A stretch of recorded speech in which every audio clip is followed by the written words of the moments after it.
La paracha de Nasso qui nous parle de deux sujets très importants au début. Et le premier de ces deux sujets, c'est ce qu'on appelle en hébreu la sota. Alors de quoi s'agit-il en fait? Il s'agit d'une femme mariée et le mari qui a des doutes sur elle la met en garde de ne jamais s'enfermer dans un lieu où elle serait seule avec un certain homme. Il a des doutes qu'elle fréquente certaines personnes et donc il la met en garde de s'arrêter de s'enfermer avec cet homme-là. Bien sûr, il le fait devant deux témoins et si ensuite il les voit s'enfermer de nouveau, donc avec des témoignages, il a le droit, dans ce cas, d'aller comme se plaindre et qu'ensuite, cette femme est emmenée au temple et il se passait tout un processus qui est le suivant. Les Kohanim devaient s'occuper d'écrire sur un parchemin le texte de la Torah qui parle de justement la femme qui se cache avec un homme alors qu'elle est mariée. Et une fois que ce texte était écrit donc à l'encre sur un parchemin, et avec le nom de Dieu et tout, ensuite on prenait ce parchemin, on s'arrangeait à ce qu'il soit lavé, que l'eau, l'encre avec de l'eau mélangée soit récupérée dans un récipient, et on faisait boire ça à cette femme. Et dans ce cas, si par hasard elle avait fauté, alors il se passait un événement terrible, c'est que tout simplement le bas de son corps se détachait du reste du corps. Elle mourait de cette manière-là, d'une manière terrible. Le bas du corps se séparait du reste du corps, et c'est comme ça qu'elle tombait morte et qu'on l'emmenait en dehors du temple. Et si elle n'avait pas fait de faute, elle s'était juste cachée, même si elle avait embrassé cet homme, même si elle l'avait touché, mais sans avoir commis l'acte de s'unir à lui, alors il ne lui arrivait rien. Et pour le cas où elle n'arrivait pas à avoir d'enfant, alors juste après ça, elle était bénie et elle avait une grossesse avec son mari. Ça, c'est le premier cas qui est donc mentionné dans la paracha. Et quand tout ce texte de la paracha, de Parashat Nasso, qui parle de cette femme qu'on appelle en hébreu la sota, se finit, on nous parle de celui qui veut prendre sur lui l'engagement de devenir un nazir. Un nazir, c'est-à-dire qui ne va pas boire. Alors en général, le nazir, c'est pour 30 jours. Il pouvait renouveler ça, il pouvait allonger cela, et c'est de ne pas boire de vin pendant toute cette période-là. Il y a des lois qui le concernent, bien sûr, le nazir. Il doit passer impurifié. Il y a beaucoup de lois qui concernent le nazir. C'est comme on l'expliquait dans un cours des années précédentes. Le nazir, c'est un peu ça correspond au Kohen Gadol de la tribu de Lévi. Et celui qui n'est pas la tribu de Lévi, qui aurait voulu arriver à ce niveau-là, donc il y a le nazir. Et on nous dit tout de suite, pourquoi ce texte du nazir, cet enseignement du nazir, est juxtaposé juste après les lois de la sota. C'est Rashi qui ramène cela, qui ramène ce que les paroles de la Gemara, pour t'enseigner que celui qui a vu la sota dans sa mauvaise conduite, c'est bien qu'ils prennent l'engagement de devenir nazir. Alors, combien de gens qu'est-ce qu'ils ont pu voir de cette femme-là? Si cette femme qui se cache, son mari prend 2 témoins seulement, et ensuite elle est emmenée au Beth Amikdash, qu'est-ce qu'ils auraient pu voir? Qu'est-ce que l'enseignement de la Torah? Combien ça peut concerner de personnes pour que la Torah mette l'importance de mettre ce texte du nazir juste à côté de la sota? Surtout que c'est quelque chose de très rare.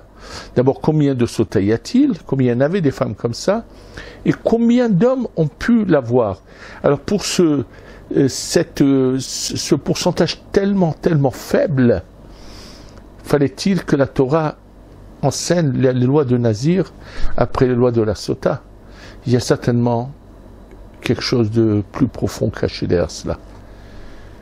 Et surtout la question qu'on devrait tous se poser, dans le cas de cette femme-là mariée qui se cache avec un homme, nous savons pertinemment qui est cet homme, puisque le mari met en garde sa femme de ne pas se cacher avec cet homme. Cette femme est une femme mariée, elle agit mal. Mais cet homme aussi est un homme qui agit mal, puisque un homme, quel qu'il soit, n'a pas le droit de se retrouver seul dans un endroit fermé avec une femme, et surtout avec une femme mariée. Donc pourquoi, quand la Torah nous donne tout ce qui concerne la femme, et c'est l'éventuelle punition qu'elle aura, et cet homme-là n'est pas arrêté par aucune autorité, on n'enseigne aucune punition qui le concerne. Comment se fait-il? Comment se fait-il qu'on nous parle uniquement de du côté de cette femme-là mariée qui s'est fait enfermer avec un homme, et en ce qui concerne l'homme, nous ne voyons absolument rien dans la Torah. Ce qu'il faut savoir, que la Torah est surtout un enseignement, et les punitions sont des réparations. La Torah, il n'y a pas de but de punir pour punir. Et uniquement, il y a des cas où la punition qu'on donnait à la personne par l'intermédiaire du Bédine, du tribunal qui s'occupe, ou des Kohanim, ou d'autorités qui s'occupent d'appliquer cette punition, alors c'est une punition qui va en fait être une réparation de l'âme. Et il y a un grand nombre de cas où la Torah, ou Hachem, ou Dieu, ne veut pas que les hommes interviennent dans la punition des individus. Tout simplement, je vous donne un exemple. Lorsque l'action est indirecte, alors la Torah ne tolère pas à un tribunal d'agir. Indirect, ça veut dire la chose suivante. Imaginons,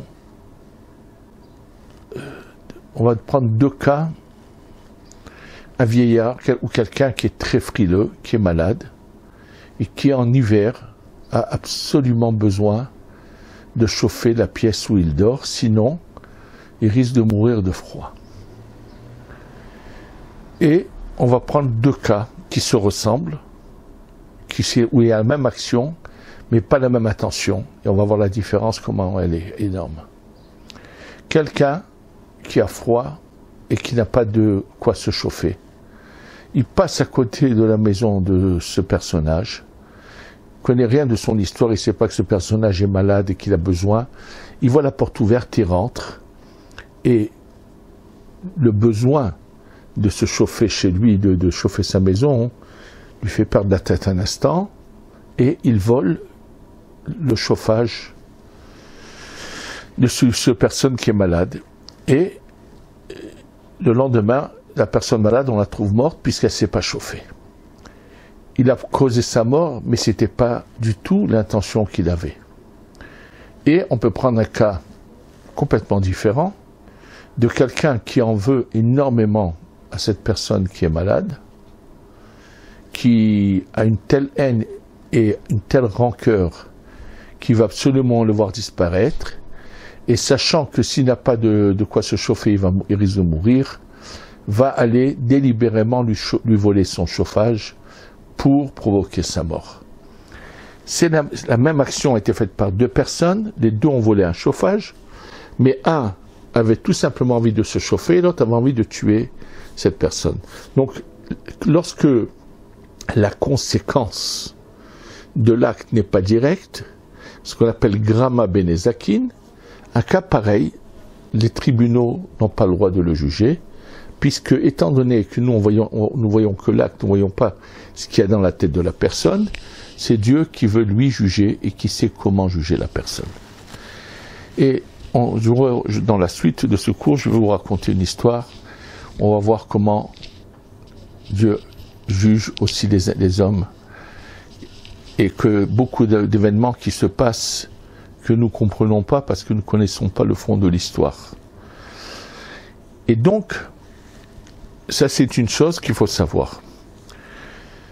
Et maintenant on va comprendre, on va revenir à la question qu'on a posée, pourquoi la différence entre cette femme mariée qui se cache, pour laquelle il est écrit des lois qui la concernent, ce qu'il faut lui faire, et par contre, l'homme qui s'est caché avec elle, rien n'est mentionné dans la Torah. Alors pour répondre à cela, il faut comprendre une chose de très importante. Le fond de l'esprit, la différence fondamentale entre un homme et une femme. Un homme et une femme, Dieu les a créés parce que le Dieu a créé un monde où, comme il est dit, Olam Hesed Ibané. Un monde où il va y avoir un complément de choses. Ça veut dire chacun a une réalité qui n'est pas la même que celle de son partenaire, et on va les unir, ils vont se compléter et chacun va apporter à l'autre ce dont il a besoin. C'est pour ça que c'est une mitzvah qu'un homme doit accomplir et de se marier. C'est une âme incomplète qui va se compléter avec sa femme et vice versa. Donc Dieu a créé une nature, il a créé des principes. Dans les âmes est intégré ce besoin, c'est des parcelles divines, comment elles doivent arriver sur terre, se retrouver et s'unir. Et toutes les autres formes d'union inventées par le mal, dont la source, l'origine est Amalek, c'est lui qui est le premier inventeur du mal, comme l'homosexualité ou les lesbiennes et ainsi de suite, ce n'est pas du tout quelque chose qui est intégré dans l'âme de la personne, mais c'est la recherche de faire l'inverse de la volonté de Dieu, et c'est de l'imaginaire qu'on a voulu essayer de transformer en nécessité, ce qui est complètement faux. En tous les cas, donc on sait que l'homme et la femme sont deux êtres qui ont des différences fondamentales. Et les Chachamim, nos sages, nous ont expliqué la différence entre un homme et une femme qui faute. Chez l'homme, lorsque il ne sait pas prendre ses distances et qu'il joue avec le feu, à la fin il se brûle. C'est-à-dire, un homme qui va aller délibérément s'asseoir devant une plage et voir des femmes en maillot de bain, n'arrivera en aucun cas ensuite à surmonter son mauvais penchant et ne sera plus capable de se retenir, et malheureusement il arrivera à la faute parce que ça sera trop fort. Le vice qui est en lui va être tellement puissant et fort qu'il aura mal fou à se retenir. Donc l'homme, lorsque se déclenche en lui le vice, il a beaucoup de mal à l'arrêter, le limiter.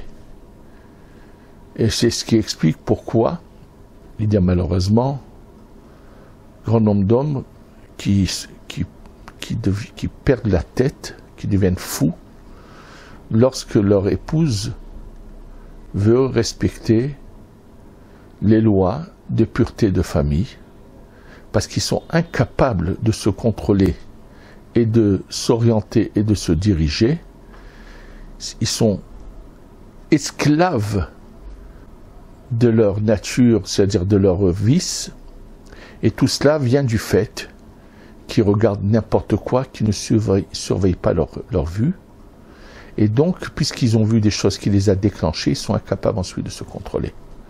Donc en fait, quelque part, l'homme, c'est lui qui se cherche du mal, et quand un homme se cherche du mal, alors bien sûr, il aura des comptes à rendre à Dieu, et c'est ce que la Torah ici nous enseigne, quand elle met à côté l'histoire du Nazir, à côté de l'histoire de la Sota, c'est juste une manière d'expliquer à l'homme, si tu ne veux pas trébucher, évite la tentation. Prends des distances, écarte-toi de la tentation. Donc c'est le conseil, en fait, c'est la Torah qui éduque l'homme pour pas qu'il arrive à trébucher. La Torah met en garde, ne crois pas que tu es fort, soit prends tes distances. C'est pas sans raison que la Torah ne veut pas qu'il ait trop de familiarité, qu'un homme ait trop de familiarité avec des femmes. Et malheureusement, combien de fois se sont passés des malheurs parce que des hommes dans leur travail ont eu trop de proximité avec des femmes qui travaillaient chez eux, et la suite on la connaît. Donc ça c'est la marche suivante. Par contre, chez une femme, ça ne marche pas du tout de cette manière-là. Une femme, c'est pas en voyant elle ne doit pas regarder non plus de choses mauvaises, mais c'est pas ça qui va la déclencher. Une femme, tout simplement, aussi forte qu'elle soit, aussi draconienne et religieuse qu'elle soit, si quelqu'un de mauvais commence à la travailler et à constamment la flatter et à constamment lui raconter des choses, elle risque d'avoir un moment d'oubli et de faire quelque chose qui est contre ses valeurs morales, d'avoir un oubli d'un instant. Ça, la Torah le sait. Alors comment on fait pour arrêter une femme pour qu'elle n'ait pas cet oubli d'un instant? Dieu a donné cette loi de la Sota, qui est tout simplement une image qui rappelle à cette femme-là la conséquence de cet oubli d'un instant. Le bas du corps qui se sépare du reste du corps lorsqu'elle boit cette eau-là, ça veut dire que tout simplement, c'est comme si que son corps s'est partagé en deux parties, le bas et le reste. C'est-à-dire, le reste est bon, la tête est bonne, mais l'oubli d'un instant a impurifié le bas du corps. C'est-à-dire, et ça, cette mise en scène et cette punition vont aider la grande majorité des femmes à ne pas avoir cet instant d'oubli. Vont leur rappeler ce qu'elles savent en général, c'est qu'un jour il faut donner des comptes à Dieu. Et chez beaucoup de femmes, cette crainte-là les empêche d'avoir ces moments d'oubli. Et c'est pour ça que la Torah, sachant bien sûr Dieu sait que c'est une faiblesse d'un moment, lui donne, même celle qui aurait fait une grave bêtise, cette punition va faire que lorsqu'il quitte ce monde, son âme sera nettoyée de sa faute et pourra aller au Gan Eden. Tandis que l'homme qui aura mal agi avec une femme mariée, il n'y a que Dieu qui saura comment s'en occuper et quoi faire de cet homme. Pour mieux comprendre un peu cela, je vais vous raconter un événement qui s'est passé, que j'ai entendu de la bouche de ce Rav qui a vu ces événements se passer. C'est un Rav qui s'appelle le Rav Rami Levi, qui habite pas très loin d'ici, et qui m'a raconté juste la semaine dernière, moi et un groupe de personnes, nous étions ensemble jeudi dernier sur les lieux saints du nord d'Israël, la veille de Rosh Chodesh pour prier, et au retour, il a raconté quelques événements importants qu'il a eu l'occasion de voir. Lui-même a fait teshuva, je pense, il y a une trentaine d'années peut-être, quelque chose comme ça fait très longtemps, et après, qui s'est mis à fond dans la Torah, qu'il est devenu un grand érudit en Torah. Quand je dis il a fait teshuva, c'était quelqu'un bien sûr de moral, qui a fait l'armée, qui a une conduite, mais je ne connais pas exactement les détails de son histoire, comment il s'est rapproché de la Torah, et l'a étudié à fond, et ensuite lui-même a, à son tour, diffusé la Torah. Et en fait, ce qui s'est passé, c'est que une fois, il a eu l'occasion de rencontrer à un cours ou quoi, une femme qui est venue le voir et qui lui a raconté son parcours, sa vie. Et elle avait besoin de son aide. Alors elle lui a raconté qu'elle lui a dit, elle est née dans le quartier ultra-orthodoxe de Yerushalayim qui s'appelle Mea Sharim. Et dans Mea Sharim, il y a un petit quartier qui s'appelle Bate Ungarim. Elle est née donc là-bas dans on va dire, l'endroit un peu le plus fermé qui existe. Mais pas loin de ce quartier de Mea Sharim, il y a un quartier qui s'appelle Mousrara, qui est juste à côté d'ailleurs, et qui aujourd'hui a changé d'allure, mais qui était en grande partie uniquement habité de gens non religieux. Et donc elle lui raconte qu'elle a eu l'occasion de connaître des filles non religieuses de Mousrara, qui l'invitaient chez elle et qui l'ont entre guillemets ouvert les yeux, en lui faisant voir des revues, la télé et ainsi de suite. Comme elle était jeune, ça l'a un peu donc influencée.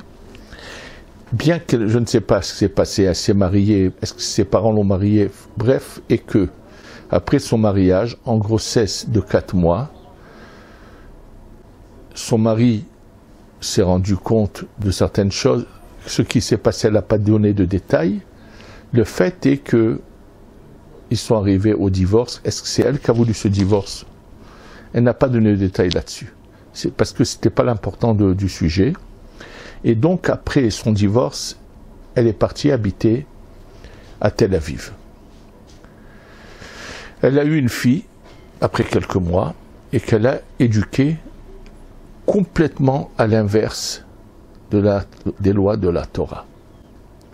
Elle-même est partie travailler dans les bureaux de El Al, mais vous savez, le mensonge, le sheker, ne tient pas. Après 14 ans où elle s'est écartée délibérément du judaïsme et de la Torah, elle a compris qu'elle s'était trompée, qu'elle avait mal agi, et surtout qu'au départ, lorsqu'elle est partie à Tel Aviv, un grand nombre de journalistes sont venus l'interroger, raconter, ont publié, voilà enfin une fille de Mea Sharim qui a ouvert les yeux, bref. Mais elle, après des années, elle a compris qu'elle s'était trompée, qu'elle avait fait un mauvais choix et qu'elle s'était égarée. Et donc, elle connaissait son judaïsme, elle est revenue complètement à Hachem, vers Dieu. Et elle raconte à ce Rav qui nous a raconté l'histoire que voilà que le problème est que, après 14 ans, quand elle a ouvert les yeux, elle a commencé à parler à sa fille, qui s'appelait Rachel et qu'elle appelait Rache, comme c'est un diminutif israélien. Et pendant 2 ans, elle a essayé de convaincre sa fille de revenir au fondement du judaïsme, surtout que cette fille, elle avait un père qui était pratiquant, qu'elle n'avait pas vu malheureusement, qu'elle n'a jamais vu, et des grands-parents et tout, et malheureusement, pendant 2 ans, elle a tout fait, sans réussir à convaincre sa fille. Elle est donc venue demander de l'aide à ce Rav, Rami Levi. et je ne me souviens pas de tous les détails. Le fait est qu'elle a une fois entendu un cours de Sœur Rami Levi. Elle n'a pas été prête à changer, mais elle était prête à dialoguer avec lui. Elle a vu quand même en face de lui un personnage qui avait des valeurs. Elle a compris. Bref, en tous les cas, il lui a conseillé de venir à un séminaire d'études de quelques jours qui était organisé par un organisme dans lequel ce Rav Levi travaillait. C'était justement à l'époque de Shavuot. Ça remonte à plus de 20 ans en arrière. Elle avait déjà donc 16 ans. Elle a dit d'accord, elle est prête à venir. Mais elle avait une condition. À 16 ans déjà, elle avait son petit copain. Elle a dit, elle, si elle vient, elle emmène son petit copain avec elle, qui s'appelait Chen. Naturellement, le directeur de cet organisme a expliqué à la maman, je ne peux pas te donner une chambre à toi et donner une chambre à ta fille avec un copain. On ne peut pas cautionner une conduite qui est contre la Torah. Alors la mère lui dit, mais jusqu'à que j'ai réussi à la convaincre de venir à ce séminaire, vous me la refusez? Il lui dit non, mais je ne peux pas. Mais dis par contre, si tu veux, ce que je suis prêt à faire, c'est que son copain vienne avec ses parents, et donc je leur donne des chambres à eux, et à toi, avec ta fille, je te donne une chambre. Donc, de cette manière-là, j'accepte. Et elle arrive à convaincre son copain d'emmener ses parents, ils sont d'accord, pourquoi pas, surtout que c'était des beaux hôtels, c'était un Natania subventionné par l'organisme. Et en fait, les parents de ce Chen, qui eux-mêmes devaient passer Shavuot avec des amis, finalement, il accepte de prendre des amis aussi. 3 familles se retrouvent à ce séminaire, pendant lequel il va y avoir donc des conférences, des dialogues, et finalement, après quelques jours de séminaire, ce Chen, le copain de cette Reche, lui décide de faire Teshuva. C'était un garçon loin du judaïsme, décide de revenir à ses sources. Il avait des cheveux longs avec une queue de cheval. Il décide de sur place de se couper les cheveux. Et après, ses parents aussi reviennent vers le judaïsme. Et lui-même décide d'aller dans un lieu d'étude de Torah, dans une yeshiva. Et j'ai même entendu le nom de la yeshiva qu'il avait choisi. Donc, elle se sépare de son copain, puisque de toutes les façons. Mais elle ne veut pas faire teshuva. Elle dit non, elle n'est pas encore convaincue. Elle a entendu, elle a tout vu. Les parents de son copain ont fait teshuva. Les amis de parents se sont également rapprochés du judaïsme. L'ensemble, la majorité des gens qui étaient présents à ce séminaire ont tous fait un retour vers leurs sources, vers leurs racines. Elle, non. Il lui a dit, écoute, ce Rav Levi a parlé avec cette Reche, il lui a dit, écoute, quand on fait son permis de conduire, si on ne réussit pas le premier test, on essaye une deuxième fois. Il lui a dit, reviens à Sukkot, on aura de nouveau un séminaire. Elle accepte de revenir, et cette fois, elle vient avec un autre copain, puisque Chen l'a quitté. Il est parti à l'Yeshiva, entre-temps, elle a connu un autre copain. Pareil, elle pose les mêmes conditions. De nouveau, le copain vient avec sa famille cette fois. Ça, c'est bien. Elle a réussi. Elle avait la force de convaincre les gens, cette fille. Elle a 16 ans et demi maintenant. Et donc, elle vient, et le même scénario se passe. Le copain fait teshuva. Il avait même des quantités de boucles d'oreilles sous toute forme. Il les enlève toutes. Il fait une vraie teshuva. Il va également à la yeshiva, sa famille aussi. Et elle, pareil. Puis un jour, elle dit et la mère qui constamment demande à Rav Levi d'essayer de la ramener, de faire quelque chose, parce que la mère avait beaucoup de remords d'avoir été la cause de la perdition de sa fille. C'est-à-dire que non seulement elle s'est fait du tort à elle-même, mais elle a surtout éduqué une fille dans les ténèbres et dans le mal. Un jour, cette fille a dit au Rav Levi, tu sais quoi, moi je t'emmène tous mes copains et copines de mon âge, viens nous faire une soirée. Il lui dit d'accord. Effectivement, elle arrive à rassembler une centaine de jeunes. Elle était capable, il nous a dit, elle était très capable, de son âge à peu près 17-18 ans.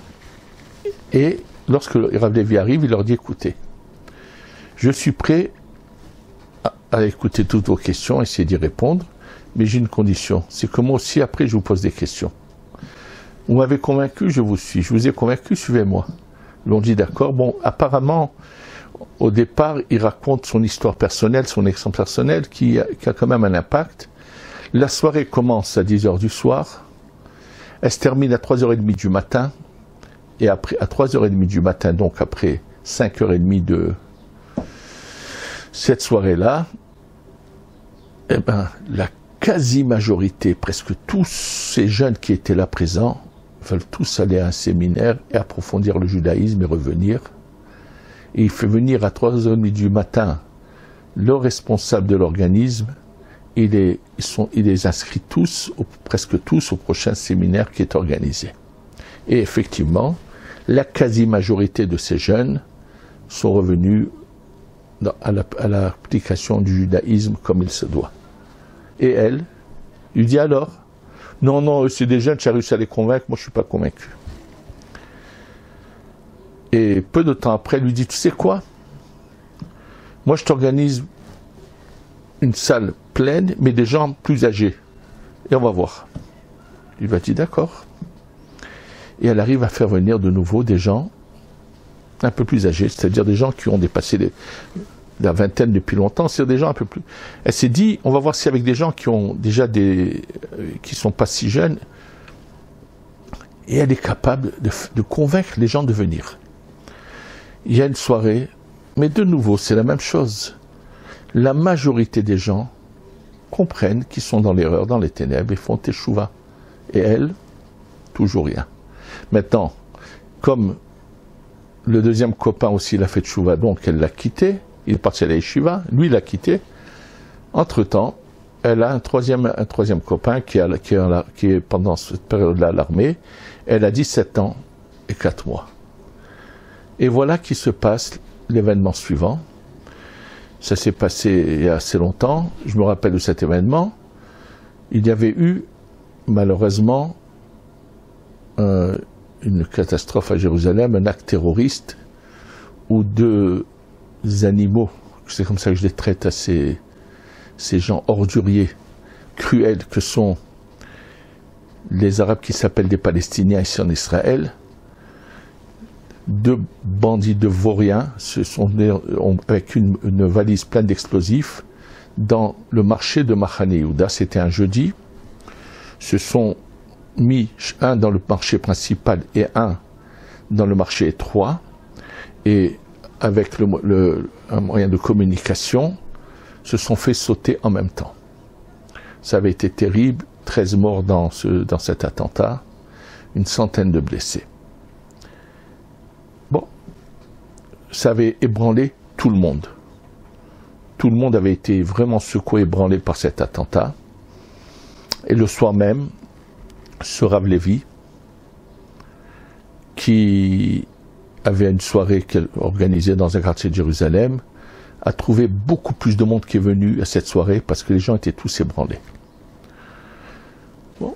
Le lendemain matin, 6h30 du matin, la mère de cette Rétché, cette Myriam qui habite à Jérusalem, appelle le Rav Lévi de bon matin à 6h30. Il est étonné qu'elle le dérange si tôt, vendredi matin. Elle l'appelait souvent pour lui demander d'agir pour sa fille parce qu'elle avait beaucoup de remords et de mauvaise conscience. Il ne comprend pas. Et là, quand elle l'a au téléphone, elle lui dit qu'elle vient de trouver un centre d'études de Torah pour sa fille. Elle lui dit, ah bon, comment? Il était étonné puisqu'il savait qu'elle s'était toujours opposée.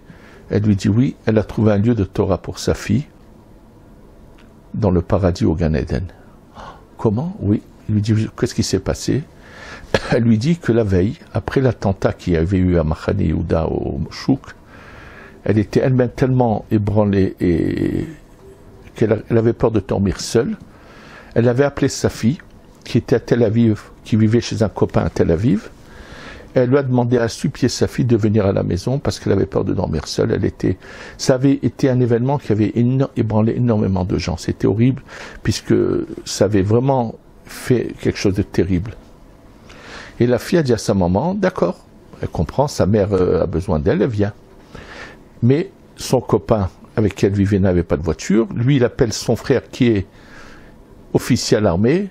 Il lui dit, viens avec ta voiture et raccompagne ma copine chez sa mère. Il dit, d'accord.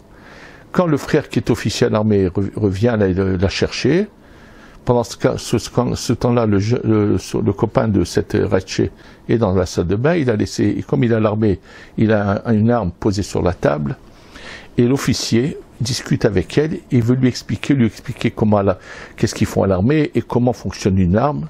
Et en lui expliquant comment fonctionne une arme, malheureusement, une balle c'est-à-dire sort du fusil en question, va directement dans le foie de cette Reche. Et malheureusement, c'est comme ça qu'elle a fini son parcours à l'âge de 17 ans et 4 mois. La mère a dit au Rav Levi, elle a reçu en pleine figure ce qu'elle a semé de ses propres mains. Et elle a dit que le père de cette fille, qui n'a jamais connu sa fille, a demandé à ce qu'elle soit enterrée à Jérusalem. Il a dit qu'il n'a pas connu de son vivant, mais il voudrait aller la pèleriner après sa mort. Et donc c'était le vendredi, il devait y avoir l'enterrement. Et elle demande à Rav Levi de venir, puisqu'il avait connu pendant ça faisait 1 an, presque 1 an et demi qu'il la connaissait, de venir. Et quand il vient, qui était présent? Ce nombre inimaginable de gens qui avaient fait Teshuvah grâce à elle. Parce que finalement, elle en a emmené dans les séminaires. Ils ont tous fait Teshuvah. Elle est restée, elle s'est entêtée, malheureusement. Et il a dit, elle n'a pas ouvert les yeux pour comprendre, mais elle a eu quand même du mérite. Donc on va de nouveau la main de Dieu qui veut agir à ce moment-là. Et qui était présent, c'est ce grand nombre de gens qui, grâce à elle, avaient fait Teshuvah. Finalement, c'est sûr que ça a beaucoup ébranlé la mère, qui s'est renforcée encore plus dans sa Teshuvah. Et Baruch Hashem, après cela, elle s'est mariée avec un Rosh Kollel, je ne sais pas, soit un veuf, soit un, je ne sais pas. Elle a eu 7 enfants. Elle ne devait pas être très jeune, puis ça faisait déjà 17 ans qu'elle avait divorcé de son premier mariage, même en supposant qu'elle s'est mariée la première fois à 17 ans, et encore 17, ça fait 34, 35 ans. En fait, elle s'est mariée, elle a eu encore... Et Baruch Hashem, elle a finalement eu une vie complètement dans la Torah. Ce que je veux tout simplement, à travers cette histoire, vous montrer, il est évident que celui qui ne connaît pas l'histoire, quand on voit une pauvre malheureuse de 17 ans partir d'une balle perdue, on se dit qu'est-ce qui se passe, pourquoi et comment.